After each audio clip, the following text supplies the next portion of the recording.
অত্যাচারী বউ। আমি। আপনি আমাকে কেন বিয়ে করেছেন? আয়েশা। আপনাকে ভালো লাগে তাই। আমাকে ভালো লেগেছে ঠিক আছে, কিন্তু আপনার মতো মেয়েকে কারো ভালো লাগবে না। আয়েশা। কেন ভালো লাগবে না গো? আমি কি সুন্দর না? আমার ফিগার কি সুন্দর না? আমি। ছি ছি ছি, তবা তবা, কি অশ্লীল শব্দ ব্যবহার করছেন। আয়েশা। এখানে অশ্লীল শব্দ কিসের? আপনি তো আমার স্বামী। ও হ্যালো ম্যাডাম, বেশি স্বামী স্বামী করবেন না। আয়েশা। তোর সাথে সুন্দর করে কথা বলছি, তাই জন্য তুই আমার কথার দাম দিচ্ছিস না। এখন আমার সাথে ঘুমাতে আয়। আমি। আমি আপনার বড়, আপনি আমাকে আপনি করে কথা বলবেন, তুই করে বলতে পারবেন না। আয়েশা। তোরে আমি কি বলবো সেটা আমার ব্যাপার, এখন আমার সাথে ঘুমাবি। আমি। আমি আপনার সাথে ঘুমাবো না। কেন ঘুমাবে না?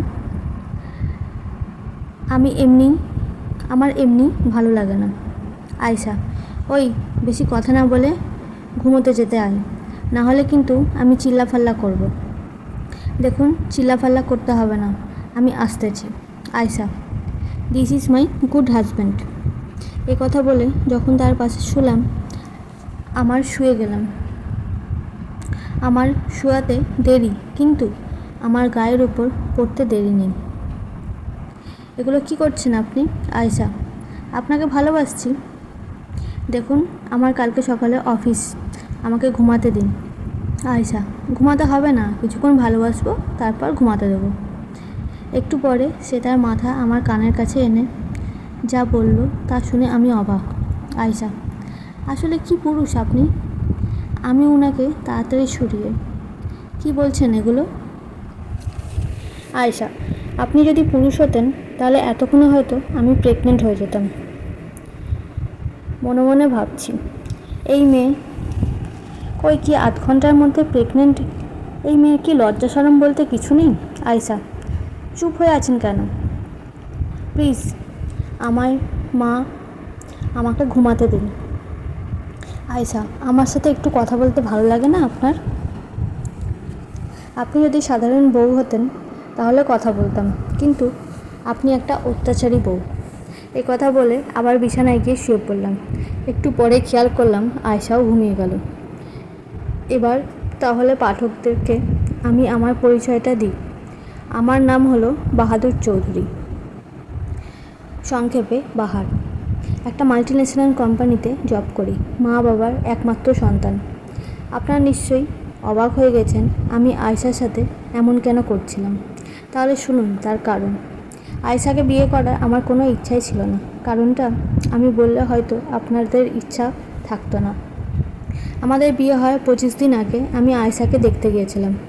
সবাই সম্মতি দিয়ে বিয়েতে, এবং আমিও দিয়েছিলাম, কারণ আয়েশা অনেক সুন্দর, অনার্স 3rd ইয়ারে পড়ে, তার মানে যথেষ্ট। সবাই কথা বলছিল, এমন সময় হঠাৎ করে আয়েশা বলে উঠল, আমি আমার হবু জামাইয়ের সাথে কিছুক্ষণ কথা বলতে চাই, একা একা। কিছুক্ষণ সবাই আয়েশার দিকে তাকিয়েছিল, কিছুক্ষণ আমার দিকে তাকিয়েছিল, তারপর একটু হেসে সবাই বলল, আচ্ছা ঠিক আছে, যাও। আয়েশা। আচ্ছা, আপনি এত লজ্জা কেন পাচ্ছিলেন? আপনি সরাসরি কথা বললেন না কেন আমার সাথে? দেখুন, আমি আপনার সাথে সরাসরি কী কথা বলবো? যা কথা বলার তো সব আমার মা বাবাই বলবে। আয়েশা। আমার না অনেক ইচ্ছা ছিল বিয়ের আগে স্বামীর সাথে প্রেম করব। বিয়ের আগে এসব প্রেম হারাম। আয়েশা। কেন? আমাদের তো বিয়ে হবে, আমরা তো প্রেম করতেই পারি। যতদিন পর্যন্ত না আল্লাহ পবিত্র কলামের মাধ্যমে এই বন্ধনে আমরা আবদ্ধ হব, ততদিন পর্যন্ত আমাদের সম্পর্কটা অবৈধ। আয়েশা। আপনি তো অনেক জানেন, দেখছি আমাকে অবাক সব শিখাবেন না মনে হচ্ছে। ইনশাআল্লাহ, আপনি শিখতে চাইলে আমি সবই শিখাবো। আয়েশা। তাহলে এখন আমাকে একটা কিস করেন। কি বলছেন এগুলো? আপনার কি মাথা ঠিক আছে না খারাপ হয়ে গেছে? আয়েশা। আমি শুনছি, বাট এই মুহূর্তে আপনি আমাকে কিস করবেন, না হলে কিন্তু চিল্লাফাল্লা করব। কি আজব মেয়ে রে বাবা, আপনার কি মান সম্মান বলতে কিছু নেই? আয়েশা। আমার মান সম্মান বলতে কিছু নেই, এবার আপনি আমাকে তাড়াতাড়ি কিস করেন। দেখুন ম্যাডাম, আমি কিন্তু আপনাকে তাহলে বিয়ে করব না। আয়শা: তুই এখন কি করবি, নাকি বিয়ের পরে তোর উপর অত্যাচার করব? আপনি যদি যাই করুন না কেন, আমি এগুলো কিছুতেই করব না। এই কথাটি বলে যখন সেখান থেকে চলে আসছিলাম, তখন শুধু আরেকটি কথা শুনেছিলাম, সেটা হলো, আয়শা, তাহলে আজ থেকে আমি তোর অত্যাচারী বউ হব। এখন বুঝলেন তো আমি কেন তার সাথে শুরুতে এরকম করছিলাম? সত্যি এটি সাধারণ বউ না, এটি একটি অত্যাচারী বউ। সকালে ঘুম থেকে উঠলাম, ফ্রেশ হলাম, খেতে যাব। এমন সময় দেখলাম আয়শা চায়ের কাপ নিয়ে আমার দিকে এগোচ্ছে। অনেক খুশি হয়ে গেলাম, এত ভালো বউ পেলাম, তাহলে তো সারা জীবন কোনো কষ্টই রইল না। কিন্তু একটু পরেই সে যা করলো তা দেখে আমি অবাক হয়ে গেলাম। পাশের টেবিলে আমার কিছু অফিসের গুরুত্বপূর্ণ ফাইল রাখা ছিল। আয়শা চা ফাইলগুলোর ওপর ঢেলে দিল। আপনি এগুলো কি করলেন? আয়শা: দেখলেন তো কি করেছি, আবার জিজ্ঞাসা করছেন কেন? আপনার কি মাথা খারাপ হয়ে গেছে? আয়শা: হতেই পারে। কথা বলে চলে গেল। কি মেয়ে রে বাবা, আসলে একদিন হলো মাত্র, আর আজ থেকেই তার অত্যাচার শুরু। তারপর আমি নাস্তা করতে নিচে গেলাম। আয়শা: আম্মু আব্বু আসেনি? আয়শা: না, একটু পাশের বাসায় গেছে। ও আচ্ছা। আয়শা: আমি আপনাকে খাইয়ে দিই। কি মেয়ে রে বাবা, কিছুক্ষণ আগে আমার সাথে ঝগড়া করলো আর এখন আদর করছে। থাক, আদর করলে করুক, আমি কেন না করব? খুশি মনে রাজি হয়ে গেলাম। আয়শা: কিন্তু আমার একটা কন্ডিশন আছে। কি কন্ডিশন? আমি যখন কাউকে খাওয়াই, খাওয়ার মাঝখানে সে যদি পানি অথবা অন্য কিছু চায়, আমার না খুব রাগ লাগে। আর এই অসুবিধা নাই, আমি খাওয়ার মাঝখানে পানি বা অন্য কিছুই করি না। আয়শা: আচ্ছা, তাহলে ঠিক আছে। তারপর আয়শা আমাকে খাওয়ানো শুরু করলো, কিন্তু যেই খাবার আমি মুখে গেল আমি চিৎকার শুরু করে দিলাম, কারণ খাবার ছিল অনেক ঝাল। আমি পানি পানি করে চিল্লালাম। আয়শা: আমি কিন্তু আগেই বলেছি, খাবার মাঝখানে পানি চাইলে আমার খুব রাগ হয়। আমি আর কিছু বলতে পারলাম না, চুপচাপ খেতে লাগলাম। যতই খাচ্ছি আমার মনে হচ্ছে আমি আর বাঁচব না। একটু পরে খাওয়া শেষ হলো আর আমার সামনে এক গ্লাস পানি এগিয়ে দিল আয়শা। আয়শা: এই নিন পানি, পান করুন। আমি এক ঢোকে সব পানি খেয়ে নিলাম। আপনি কিছু বললেন না? কি বুঝবো? এটা ছিল আমার রোমান্টিক অত্যাচার। ইচ্ছা করে খাবারের মধ্যে অতিরিক্ত ঝাল মিশিয়ে দিলাম। মনে মনে নিজেকে গালি দিতে লাগলাম আর বলতে লাগলাম, গাধা, মধ্যে যদি অস্কার দেওয়া হয় তাহলে এই অস্কারটা যেন তোমাকে দেওয়া হয়। আপনি কি এগুলো ভালো করলেন? এটা জানেন স্বামী সেবা করলে স্ত্রী জান্নাতে যেতে পারে? আয়শা: ও হ্যালো, বেশি শিখাতে আসবেন না, বুঝবেন? আমি কি শিখাবো? আপনি তো সাধারণ বউ না, আপনি তো অত্যাচারী বউ। আয়শা: হয়েছে হয়েছে, এখন লেট হয়ে যাবে, যান অফিসে যান। আমি অফিসে যাওয়ার জন্য রেডি হচ্ছিলাম, এমন সময় আয়শা ব্যাগ নিয়ে আসলো। আয়শা: এই নিন, আমি আপনার অফিসের ব্যাগ রেডি করে রেখেছি। ব্যাগ খুলতেই দেখলাম সেখানে কোনো ফাইল নেই। তার মানে আয়শা ইচ্ছা করেই ব্যাগে কোনো ফাইল দেয়নি। আমি চিন্তায় পড়ে গেলাম, এখন কি করব? ঠিক এমন সময় আমার বন্ধু নিহাল এসে উপস্থিত। নিহাল, দোস্ত, মিটিংয়ে আসবি না? আমি: আসলে দোস্ত, আমি আমার ফাইলগুলো আনতে ভুলে গেছি। নিহাল: কি বলছিস এগুলো? সত্যি, এখন খেয়াল করলাম যে আমি ফাইলগুলো আনতে ভুলে গেছি। নিহাল: আচ্ছা, তুই আমার ফাইলগুলো নে। এটা কি করে সম্ভব? আমি তোর প্রেজেন্টেশনগুলো কি করে দেব? নিহাল: বেশি বাড়াবাড়ি করিস না, তুই এগুলো নিয়ে যা। আমরা দুজনের প্রেজেন্টেশন সেম ছিল। আমি আর কথা না বাড়িয়ে ফাইলগুলো নিলাম। এখন খুব ভালোভাবে প্রেজেন্ট করতে পারলাম, যার ফলে প্রজেক্টটা আমরাই পেলাম। দোস্ত, আমি অনেক খুশি, কারণ আমরা প্রজেক্টটা পেয়ে গেছি। নিহাল: এই কথাই কিন্তু ট্রিট হবে। আচ্ছা ঠিক আছে, ট্রিট দেবো তোকে। আমাদের অফিস শেষ করে আমরা সবাই আমাদের আড্ডার স্থানে গেলাম। সেখানে গিয়ে কিছুক্ষণ সবাই মিলে আড্ডা দিলাম, তারপর বাসায় ফিরে এলাম। আমি মনে মনে চিন্তা করতে লাগলাম, কি অত্যাচারই করে রে বাবা। এই অত্যাচারী বউয়ের অত্যাচার আর কতদিন সহ্য করতে হবে কে জানে। এগুলো চিন্তা করতে করতে বাসায় চলে এলাম। আয়শা, এত সময় কেন লাগলো আপনার? অফিস তো অনেক আগেই শেষ হয়ে গেছে। আপনাকে কৈফিয়ত দিব নাকি? কি হবে কৈফিয়ত দিয়ে আমার? আয়শা, কি বললি? তুই আমাকে কৈফিয়ত দিবি না? তো কাকে দিবি? তোর কি বউ আরও 4-5টা আছে? দেখুন, আপনি আমার সাথে ভদ্রভাবে কথা বলুন। আমি আপনার সাথে ভদ্রভাবে কথা বলছি। আয়শা, তোর ভদ্রতার 14 গোষ্ঠী কিলাই। আমি এখন আমার 14 গোষ্ঠী নিয়ে কথা বলবেন না কিন্তু, তাহলে কিন্তু অনেক খারাপ হয়ে যাবে। আয়শা, কি খারাপ হবে রে? রাগী চেহারা নিয়ে আমার সামনে এগোচ্ছে আর আমি পিছনে যাচ্ছি। সিনেমায় দেখেছি নায়ক আগায় আর নায়িকা পিছায়, কিন্তু এখানে উল্টো হচ্ছে। আয়শা যতই এগোচ্ছে আমি ততই পিছাচ্ছি। একটু পরে যাওয়ার পর আর নেই, কারণ আমি দেওয়ালের সাথে লেগে গেছি। দেখুন আয়শা, আমি এখন অফিস থেকে এসেছি, আমার ফ্রেশ হতে হবে। আয়শা, ঠিক আছে বাবু, ফ্রেশ হবে। তার আগে একটু মিষ্টিমুখ করব তোমাকে। আমি মিষ্টি একটু কম হয়, আপনি জানেন না? আয়শা, এই মিষ্টি ওই মিষ্টি না, এই মিষ্টি তো তোমার ঠোঁটের মিষ্টি। কি? আপনার ঠোঁটে? পুরোটা শেষ করতে পারলাম না, কারণ ইতিমধ্যে আয়শা তার ঠোঁট আমার ঠোঁটের সাথে লাগিয়ে দিল। কতক্ষণ ছিল জানি না, কিন্তু যখনই আয়শা ছাড়লো তখনই আমরা দুজনে হাঁপাচ্ছিলাম। আপনার লজ্জা শরম বলতে কিছু নেই? আয়শা, বারে স্বামীর সামনে আবার কিস করব, এতে আবার লজ্জা কিসের? ঠিক তখনই বেলের আওয়াজ হলো, আর দরজা খুলতে আমি যাকে দেখলাম তাকে দেখে আমি আর নিজেকে ঠিক রাখতে পারলাম না। দরজা খুলতেই আমি দেখলাম সেখানে পুলিশ দাঁড়িয়ে আছে। কি কিছু বলবেন? পুলিশ, আসলে আমরা এখান থেকে খবর পেয়েছি যে কোনো আয়শা চৌধুরী নামে একটি মেয়ের স্বামী অপহরণ হয়েছে। এ কি, আপনারা কি বলছেন? পুলিশ, আসলে আমরা এখান থেকে খবর পেয়েছি। আপনি নিশ্চয়ই কোনো ভুল খবর পেয়েছেন, কারণ আয়শা চৌধুরীর হাজব্যান্ড তো আমি, আর আমার কিছু হয়নি। পুলিশ, তাহলে আমাদের ইনফরমেশন ভুল। আমরা আপনাকে ডিস্টার্ব করার জন্য দুঃখিত। এই কথা বলে তারা সেখান থেকে চলে গেল। আয়শা, আপনার কি মাথা খারাপ? আয়শা, আমার মাথা খারাপ হতে যাবে কেন? আপনি নিশ্চয়ই মেন্টাল।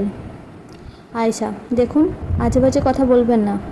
আপনার অফিস টাইম অনেক আগেই শেষ হয়ে গেছিলো, কিন্তু আপনি আসছিলেন না, তাই আমি ওদেরকে কল দিয়েছিলাম। রাগ আর থামিয়ে রাখতে পারলাম না, দিলাম জোরে 2 চড়। আপনি আসলে এগুলোর যোগ্য। আপনার এসব অত্যাচার আর সহ্য হয় না। আয়শা কিছু না বলে কাঁদতে কাঁদতে সেখান থেকে চলে গেল। একটু পরে আম্মু আব্বু বাসায় আসলো। আম্মু, কি হয়েছে? তুই কি বৌমাকে মেরেছিস নাকি? বৌমা কাঁদছে কেন? জানি না তোমার বৌমা কেন কাঁদছে, জানতেও চাই না। আম্মু, এগুলো কি উল্টোপাল্টা কি কথা বলেছিস? বৌমা জেতলে ধরেছে যে এখান থেকে থাকবে না, চলে যাবে। যে চলে যেতে যায় যাক, তাকে একটা আটকালো কেন? সে চলে যাক। আম্মু, তোকে নিয়ে না, আমি আর পাচ্ছি না। একটু পরে আয়শা রুমে আসলো। আশা, আমি আর ডিস্টার্ব করব না, আমি চলে যাচ্ছি। আমি কিছু না বলে আমার অফিসের কাজে মনোযোগ দিলাম। আমি মনে মনে যে মেয়ের বিয়ের 2-3 দিনের মাথায় বলতে পারি যে সে চলে যাবে, সেই মেয়েকে কি আর ভালো করে বিশ্বাস করা যায়? একটু পরে খেয়াল করলাম আয়শা ব্যাগ গোছাচ্ছে। আয়শা, দেখুন, আমি সত্যি কারণে কিন্তু চলে যাচ্ছি। ঠিক আছে, যান। বাপের বাড়ি যেতে কার থেকে পারমিশন নিতে হয় না। আয়শা, আমি বাপের বাড়ি যাচ্ছি না, আমি একবারে চলে যাচ্ছি। ধুর, ভালো লাগে না। এক কথা বলে বাসা থেকে বেরিয়ে গেলাম। সোজা চলে গেলাম বন্ধু নিহালের বাড়িতে। সেখানে গিয়ে মনে করলাম মনের কষ্ট একটু কম হবে, কিন্তু মনে কষ্ট আরও বেড়ে গেল। আমি আয়শাকে যেন ভুলতে পারছি না। 2 দিনে এই মেয়েটা এত আপন করে ফেললাম তাই। কারণ আয়েশা দেখতে অনেক সুন্দর, শুধু সুন্দর না, তার প্রত্যেকটা কাজ, তার প্রত্যেকটা কাজের ধরন আমাকে তার মাথায় জড়িয়ে ফেলেছে। তাই সিদ্ধান্ত নিলাম যে আয়েশাকে সরি বলবো। বাসার উদ্দেশ্যে আবার রওনা দিলাম। বাসায় গিয়ে দেখলাম আম্মু আব্বু দুজনেই মন খারাপ করে সোফায় বসে আছে। আম্মু, আয়েশা কই? সে চলে গিয়েছে। মানে কোথায় গিয়েছে? বাপের বাড়ি না? তোর কি মাথা নষ্ট? আয়েশা আমার বৌমা, একবারের জন্য অস্ট্রেলিয়া চলে যাচ্ছে আজকে। সে আমাকে বিয়ের দিনই বলেছিল, তুই যদি তাকে মারিস সে চলে যাবে অস্ট্রেলিয়া। এগুলো কি বলছেন? আমি জানি আপনি দুষ্টুমি করেছেন, সত্যি করে বলুন আয়েশা কোথায়? আব্বু, তোর কি মাথা খারাপ? তোকে বলা হলো না সে চলে যাবে, তাও তুই আটকালি না। খুব রেগে গিয়ে এই কথাটি বলল। তারপর তারা তাদের রুমে চলে গেল। এদিকে আমি খবর নিয়ে জানতে পারলাম যে 7টার দিকে আয়েশার ফ্লাইট। এখন 6:50। তার মানে আমার হাতে আর 10 মিনিট সময় আছে। আমি একটি গাড়ি নিয়ে সোজা এয়ারপোর্টে পৌঁছালাম। সেখানে গিয়ে কিছু লোকের থেকে খবর পেলাম যে বাংলাদেশ টু অস্ট্রেলিয়া যাওয়ার প্লেন ছেড়ে দিয়েছে নাকি। আমি এক লোককে উদ্দেশ্য করে বলি, ভাইজান, বাংলাদেশটা অস্ট্রেলিয়ার বিমান কি ছেড়ে দিয়েছে? লোকটি বলল, হ্যাঁ ভাই। কি?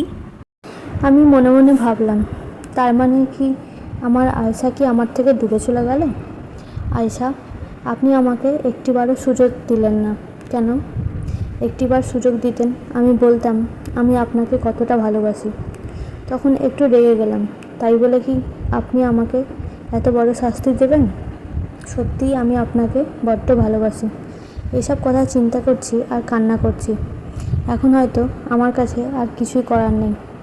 আনমনে বসেছিলাম, হঠাৎ দেখলাম আয়েশার কল। আমি খুব খুশি হয়ে গেলাম এবং সাথে সাথে কলটি রিসিভ করলাম। হ্যালো, আমি আয়েশা। আপনি কেন আমাকে ছেড়ে চলে গেলেন? আপনি আমাকে একটিবারও বলার সুযোগ দিতেন আমি আপনাকে কতটা ভালোবাসি। অপরিচিত লোক, আসলে এখানে অ্যাক্সিডেন্ট হয়েছে আর আমি সেখানেই মোবাইলটি কুড়িয়ে পেলাম আর দেখলাম ডায়াল কলে সবার আগে নাম্বার আপনার নাম্বার, তাই আপনাকে কল দিলাম। মানে আপনি এগুলো কি বলছেন? এক অপরিচিত লোক, আমি বলছি যে এখানে একটি অ্যাক্সিডেন্ট হয়েছে আর আমি সেখানেই একটা মোবাইল কুড়িয়ে পেলাম। আপনি যার অ্যাক্সিডেন্ট হয়েছে তার কে হন? আসলে আমি তার হাজব্যান্ড। কথাটি বলার সাথে সাথে আমি কান্না করে দিলাম। লোকটি বলল, তাহলে আপনি তাড়াতাড়ি সদর হাসপাতালে আসুন। আমি তাড়াতাড়ি করে একটি গাড়ি নিয়ে সদর হাসপাতালের দিকে রওনা দিলাম। সদর হাসপাতালে গিয়ে জানতে পারলাম অ্যাক্সিডেন্ট কেসের রোগীটি মারা গেছে এবং সে বর্তমানে মর্গে আছে। আমার হাত পা কাঁপছে। আমি যতই মর্গের কাছাকাছি যাচ্ছি, মর্গের ঠিক একটু আগে একটি বেডে একটি লাশ শয়িত অবস্থায় আছে। আমি যখনই লাশের গায়ে হাত দেব ঠিক তখনই কেউ আমাকে পিছন থেকে জড়িয়ে ধরল। আমি পিছনে ফিরে দেখলাম আয়েশা। আয়েশা, আপনি এখানে? আমি দেখতে চাইছিলাম আপনি আমাকে কতটা ভালোবাসেন, তাই এই পরীক্ষাটি করলাম। আয়েশা, ফাজলামির একটা লিমিট থাকে আর আপনি লিমিটের বাইরে ফাজলামি করেন। আয়েশা, আমি কোথায় ফাজলামি করলাম? এখন যদি আপনি আমাকে বকা দেন আমি কিন্তু সত্যি সত্যি অস্ট্রেলিয়া চলে যাব। না, যেতে হবে না, আমি সত্যি এরকম আর করব না। কান ধরে সরি বললাম। কিন্তু মনে মনে কি অত্যাচারী বউ রে বাবা, নিজের মৃত্যু সংবাদে নিজেই বানিয়ে ফেলল, এটাই ভাবলাম। তারপর আমি আয়েশাকে তার পছন্দের আইসক্রিমটা কিনে দিলাম। আচ্ছা, আপনার কি আমার জন্য একটু চিন্তা হয়নি আপনি যখনই মৃত্যুর সংবাদটি বানিয়েছিলেন? আয়েশা, চিন্তা হয়েছে তো, অনেক চিন্তা হয়েছে, তাই তো আপনার পিছন দেখছিলাম আপনি আমার জন্য কতটা ব্যাকুল। থাক, আর বলতে হবে না, বুঝতে পারলাম আপনার কথা, আপনার কত চিন্তা আমার জন্য।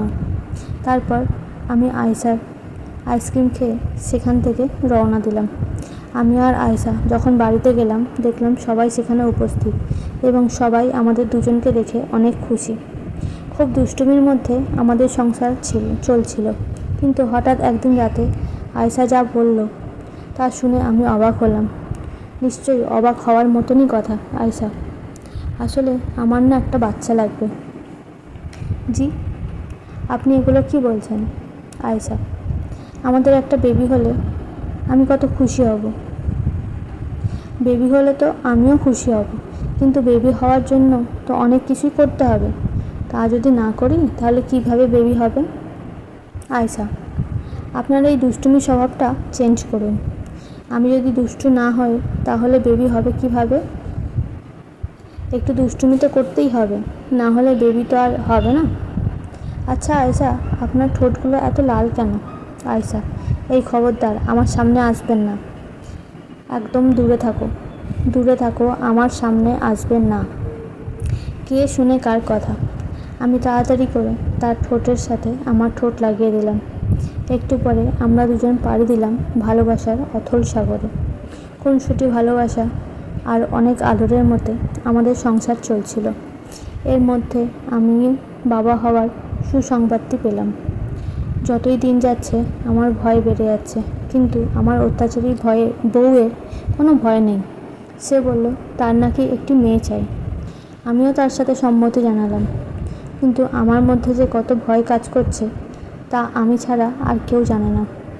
ডাক্তার ডেলিভারি ডেট দিল 17 তারিখ, কিন্তু 14 তারিখেই আয়শার পেন উঠল। তাই আমরা তাকে নিয়ে হাসপাতালে নিয়ে গেলাম। হাসপাতালে নিয়ে জানতে পারলাম এটা বাচ্চা হওয়ার পেন। প্রায় 1.5 ঘন্টা পরে ডাক্তার বের হলো।